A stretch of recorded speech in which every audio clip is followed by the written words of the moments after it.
Welcome to Launchpad, the unique radio show and podcast that celebrates new book releases and the authors that created them. Now, let's take off with your host, Grace Sammon. This is Launchpad. On behalf of Mary Helen Sheriff, the author marketing coach, and myself, Grace Sammon, welcome to episode 15 with Shelley, Blanton, Stroud, Gretchen, Cherington, Ashley E. Sweeney, and Debra Thomas. This show is being recorded in front of a live audience, so if you are with us live, please feel free to leave questions, comments, and ask us anything that you would like. This special episode are all She Writes Press authors, so we're always happy to welcome that particular press to the Launchpad. And in this episode, we're going to be dealing with crimes, cocktails, and clothes. Go to butchers, embezzlers, and fall guys. We'll learn about underrepresented women who change the West and women who rise to the occasion to save their families. I want to make sure I welcome right away Shelley, Blanton, Stroud with her book, Tomboy, Gretchen Cherington with a family memoir called The Butcher, the Embezzler, and the Fall Guy, Ashley E. Sweeney with Hardland, and Debra Thomas with her newest book, which comes out very soon, Josie and Vic. Welcome to each of you. Thank you. Thanks very much for having us. Shelley, let's start with you right away. Tell us about your trilogy of Copy Boy, Tomboy, and Poster Girl coming soon. Great. Well, I'll tell you about Tomboy. That's the newest one out. It's the second in the series of Jane Benjamin historical mysteries. It's set in 1939, and on the brink of World War II, Jane Benjamin is the kind of girl, I'll call her a girl, everybody else calls her a girl, who wants to have it all. So by day, she hustles as a scruffy tomboy cub reporter, and by night, she secretly struggles to raise her toddler sister, which she's not very good at, and to protect her sister from their mother. What Jane needs is to make more money, and she aims to become the first gossip columnist for the San Francisco Prospect. That's her plan. So she finagles her way to the women's championship at Wimbledon, which is going to be starring her hometown's tennis phenom and cover girl, Tommy. Jane plans to write her first gossip column there with all the famous people who'll be circulating. But then she witnesses Tommy's coach drop dead of an apparent heart attack in the stands, and her plan is blown. So then she sails home on the RMS Queen Mary, and for 5 days she veers back and forth between the desire to write a social bombshell column, which might personally damage her new friend, or to work to uncover the truth of the coach's death and its connection to a larger conspiracy involving U.S. Participation in the coming war.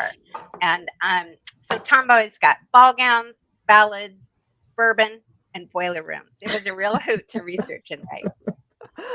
I love that. That sounds absolutely amazing. Gretchen Cherington, you've written a book called Poetic License, which is a memoir, and then you've gone out on a new version of The Butcher, the Embezzler, and the Fall Guy, which is a fascinating tale to me. Tell us about it. Thank you. Here's the cover of it, if you can see it there. And it's a good follow-on to Shelley's, although nobody gets murdered. We do have some blood and guts because it is about the meatpacking industry in the early 1900s. And the story really is about three powerful men who come together in 1900 on the banks of the Cedar River in Austin, Minnesota, which is just next to Iowa. And one of them is George Hormel, who is the founder of what is now the multi-billion-dollar conglomerate Hormel Foods. One is my paternal grandfather, Alpha LaRue Eberhardt, who was hired by Hormel to be his right-hand man, secretary of the board, executive vice president. And the third is a wily farm kid named Ransom, amazingly, Jay Thompson, who is hired by Mr. Hormel to come in as a scaler, elevated to bookkeeper, finally elevated to comptroller. And over the course of nearly 10 years, he will embezzle close to $1.2 million from the Hormel company right under the eyes of my grandfather, George Hormel, the auditors, the bankers. And the story really opens in 1922 as Mr. Harmel is asking for the resignation of my grandfather because rumors are floating that he might have had something to do with the embezzlement or been in cahoots. The question I set out to answer was he complicit in the embezzlement or not? This is a grandfather I never knew, and so it's entailed a lot of research, both in Minnesota as well as online, to try to figure out what I think about it. And it also includes my insights from having worked with hundreds of CEOs over a 35-year in management consulting. Sounds like a fascinating read.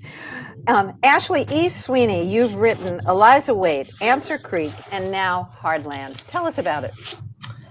Well, here's my gorgeous cover of Hardland. Oh, it is beautiful, love it. Indeed. And I really can't talk about Hardland without talking about the genesis of it, Grace. I was 85,000 words into what I thought was going to be my third novel when COVID hit, but because I couldn't travel anymore, I shelved that novel. And I asked myself what I would do with this unexpected time that was gifted to me. Of course, at that time, we didn't know if it was going to be 6 months or 9 months. We had no idea that it was going to last into 2, now 3 years. But I looked out my window here in Tucson and I realized that the desert is, if anything, resilient. And that really struck me at the time. And I thought, I'm resilient too. And that uncovered a long buried trauma that I had had in my life of being physically abused as a young woman, which I had stuffed for many decades. And I used all that grief and all that energy to create Ruby Fortune, who is just a kick-ass protagonist. You've never read anyone like Ruby Fortune before. And she battles abuse and misogyny and economic challenges as she runs a roadhouse and mothers 4 boys in 1899 Arizona Territory. So I created a fictional town just about 10 miles north of Tucson called Jericho. And through writing the novel, I can say the end result is Ruby and I both emerged as survivors instead of wearing the label of victim. And I can say unequivocally that we have both emerged into better versions of ourselves, both Ruby and me. So I couldn't have done it without the help of this group or my editor, Ellen Nottbaum, or the support of Brooke Warner at She Writes Press. Oh, that's wonderful. And I love that you have a kick-ass protagonist. That's a fabulous way to describe her. And Debra Thomas, you've written Luz, and now you have written Josie and Vic. Tell us about it. Well, Josie and Vic is coming out next week. I'm so excited. Josie and Vic are a sister and brother with a very special bond. When they were young, when she was 5 and he was 11, their father leaves them. And Vic becomes like a second parent to Josie. The mother is a single mom working a lot. And in fact, the opening line of the novel is Vic had always been her hero. The novel itself takes place when they are both now in their 40s. And Vic, who lives in Los Angeles, experiences a terrible tragedy. He loses his wife and children in an accident. And Josie, who lives on the East Coast, upstate New York, leaves everything and comes out to be with him to try to help him through this terrible crisis. Now, this estranged father comes into the picture to lend his support. And Josie has a rebellious singer-songwriter daughter, Ellie, who lives in Seattle, and she comes as well. And this family will clash, there's tension, but they will be given an opportunity to reconnect, which is really what I want to talk about. Connection despite our differences, and we certainly have tons of them right now in our lives and our communities and our country. And then I'm also inspired by our ability to our resilience. Despite suffering, struggling, loss, I'm amazed at how we keep going, how we find purpose, how we learn to love again, especially with love and support of those around us. So those things are what I was trying to convey through Josie and Vic.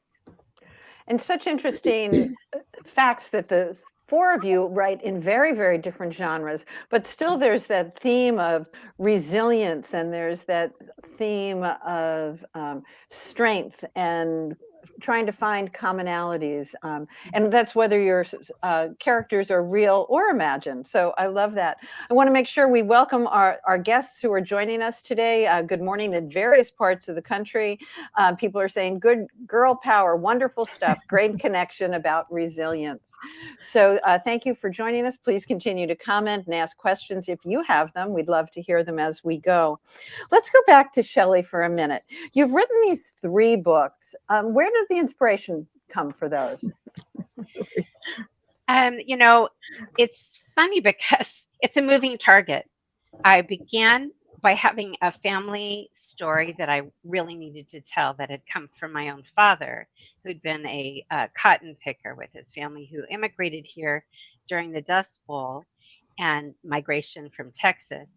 And he, as a child, was required to do things that built his character, gave him grit and resilience, which are a terrific theme in our family.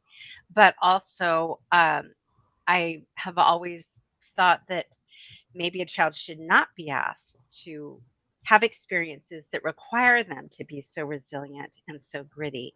And so it began for me by retelling and fictionalizing a story that my father always told me.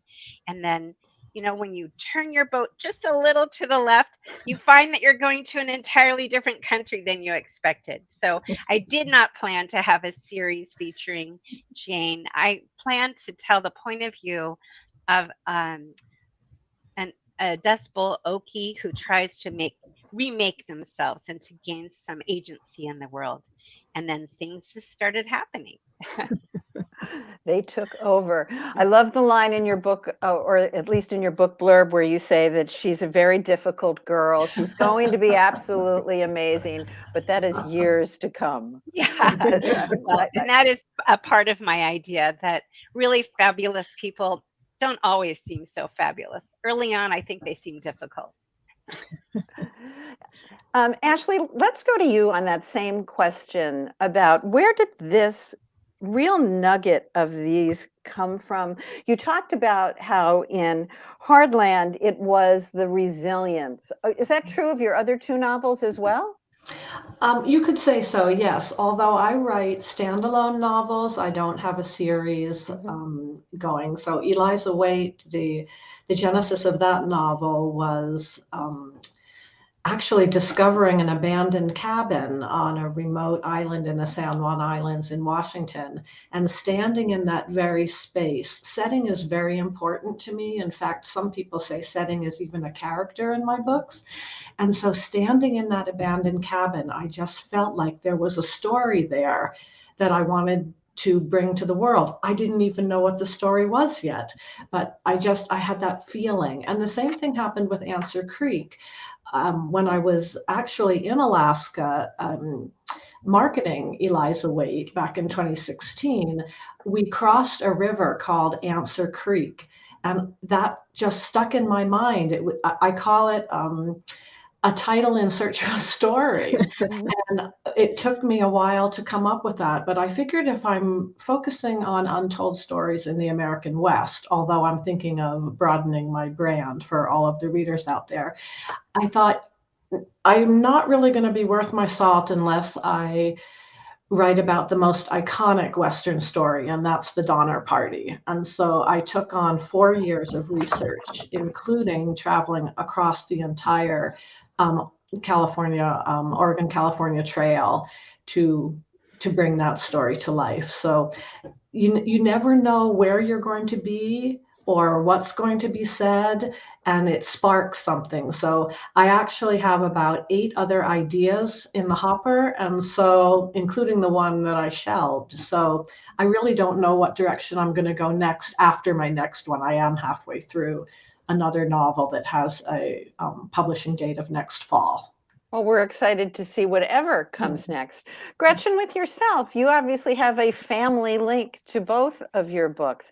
What made you want to turn them into books? Gosh, it's probably a long answer to that, but I'll try to keep it brief.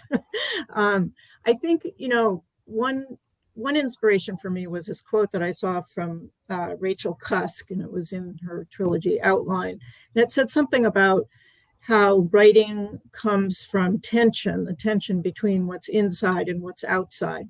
And for me, growing up, one of the things that I observed was that my family, which was quite public and had a famous father and lots of literary people around all the time, in my own experience, wasn't exactly as it was often described by the public. And so I had this inner tension between what I felt, what I experienced, and what the public saw and thought our family was about. And I think that has really driven me from the beginning of writing both of these books. The second book, the Butcher book, actually I thought was going to be part of Poetic License, but Brooke Warner was my developmental editor, and she said, no, this is your second book. It's a totally different story. And so while obviously my father is linked to my grandfather, they are very different stories. Fascinating. I love that. In some ways, Ashley was talking about how she had to reconcile her abusive past, and that happened. You had to reconcile the public and the personal. Yes, and it was really sort of trying to figure out what my truth was, and then bringing enough courage to bear to tell that truth. And really that has followed through in the second book too, because I uncover some things about my grandfather that we didn't know before, and had to reconcile with those things too. Well, thank you for that. Debra, I know the motivation for some of your work, so I love that it comes out of your teaching background and some of your advocacy work. So share that with our listeners, please.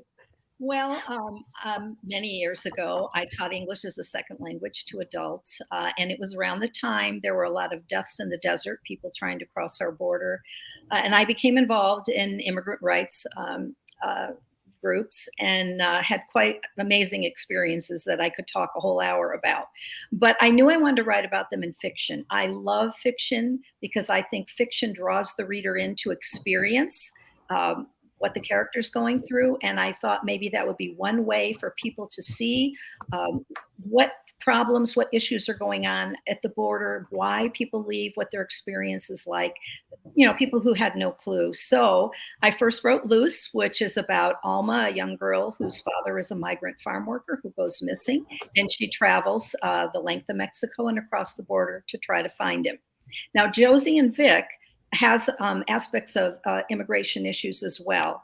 Vic was a Vietnam vet who, when he came back, ended up in Arizona and was involved in the sanctuary movement, helping Central American refugees. And then he goes to Los Angeles with a lawyer friend and becomes a paralegal at an immigration firm. And he also marries a young woman from Mexico who has become a naturalized citizen on her own. And so there is a lot about immigration, and there'll be an incident in the middle of the novel that involves an issue at the border. So I include that as well. And in fact, I talk about Water Stations Project, a group who go out in the desert and leave water marked by a blue flag. In fact, this novel for a while in my mind was called Blue Flags. So that's where my writing came from. I love origin stories. One of the things I love about Launchpad is when I can build connections between authors and their stories. The four of you made it very simple, though, for me. First of all, you're with the fabulous Brooke Warner and She Writes Press, so we're very happy about that as well. But the four of you are also part of RBG. So, Gretchen, I'm going to ask you to field that question. Okay, well, I can easily start off and then others can join in. But back in 2020, after Poetic License came out, I think it was in August, I started scouting. I knew I was going to be writing a second book. I had the writing group that I'd been in locally in New Hampshire, where I lived at that time, had kind of dispersed. And we were in COVID, everything was being done virtually. So I was part of this incredible 2020 spring cohort with She Writes Press, along with Shelley, Ashley, and Deb, among many others as well. And as I was scouting around, I realized, well, the fact that I'm on the East Coast doesn't have to matter if I want to connect with people on the West Coast, because we're doing everything on Zoom anyway. And I really loved the 3 books from these 3 women. Each of the ones that came out that year was one of my favorites. And so I just reached out to them and said, what do you think? And what I was looking for, I think, Grace, was people who were serious writers. And by that, I mean that although we've become very close friends and socialize, basically our writing group time is for writing and critique. We're not spending it. So, I mean, we do a little check-ins in the beginning and stuff, but we're serious about writing. We're also serious, I think, about getting better at our writing. So we're open to feedback and critique. I also just really liked these 3 women, and there was something about them. They seemed very genuine and honest and not sort of prima donnas or anything. They seemed very humble in their ways. And so I just reached out and asked if any of them were interested. And I was actually a little surprised that all 3 said yes. So we started up in the fall of 2020, I guess it was. So you are a writing group that have worked together for a number of months, almost 2 years now come fall. Ashley, talk a little bit more about that, especially since you are from different genres. Yeah, that's one of the most interesting parts about this critique group. We're in 4 different genres at the moment. Gretchen with memoir, and Shelley with crime fiction, and Deb with contemporary fiction, and me with historical fiction. So you would think, oh, well, maybe we should just be in a group with all historical fiction writers. That might actually work. But why this works is because we're all readers, and we read across genres. So we're able to give each other very honest feedback about what we think is working and not working. And in the meantime, we've grown to not just love each other's works, but love each other. And we're starting to meet each other with skin on, which is really nice. I've met Shelley, and Gretchen has met Deb in real time. So one of these days, the 4 of us will get together, and that will really be a wonderful time. That is magical. And we have comments coming in about, you sound like such a great critique group. Debra, your cover is beautiful. We have Michelle Ann Waite with us. We have Mary Helen Sheriff. We have other people as well. So thanks everybody who is joining us and asking questions as well. Shelley, talk a little bit about the critique group as well. And then Debra, same question for you. Why is that important to your writing? You know, one of the things that I think got boosted for me, everything that has been said already is true for me too. But there's something about these women that has worked its way into what is now a series for me. And that is that I can say that I'm writing about difficult but ambitious women. These are not difficult women. Maybe someone in their life once thought they were difficult, but really, in one way or another, they are very, very ambitious. And I don't think among our group, any of us is prone to saying our ambition is to sell X number of books or something, but we're very ambitious for our books to be good and to connect with readers and so on. And so that was a theme among the people I'm talking to in this critique group, but it's also turned out to be a theme in the female protagonists and characters in our books, that they are people who create trouble sometimes for people around them by being so ambitious. Like you could say that because Gretchen's is memoir, that it's focused on these 3 men, that wouldn't count. But honestly, for Gretchen to go poking around in the Hormel company history and documents is very ambitious and a little difficult. And there are points in that book where she reveals people weren't entirely comfortable with the edges of things that she pushes. So it has become not only that comfort level for me, but really one of the true themes of all my books, the trailing the effect of being an ambitious woman. I love that this has worked its way into your novels now as well. Debra, talk about the critique group. Let me begin by saying that I was kind of reluctant. I'm a very private writer. I don't usually show my writing to anyone at all. I feel like I want to get it all out before I get anyone's opinion. So I wasn't sure. And I started out kind of slow and hesitant, but boy, I am so glad I stuck with it. I have such respect for all three of these incredible writers. I have learned so much, seeing different perspectives. They'll point out things I hadn't thought of. Sometimes I use what they say. Sometimes I don't go with, what I still feel.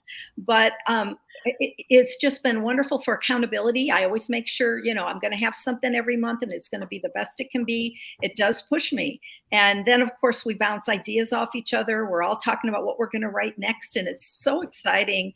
And we have a wonderful bond. And I'm just thrilled to be a part of the RBGs, which means, what does it mean?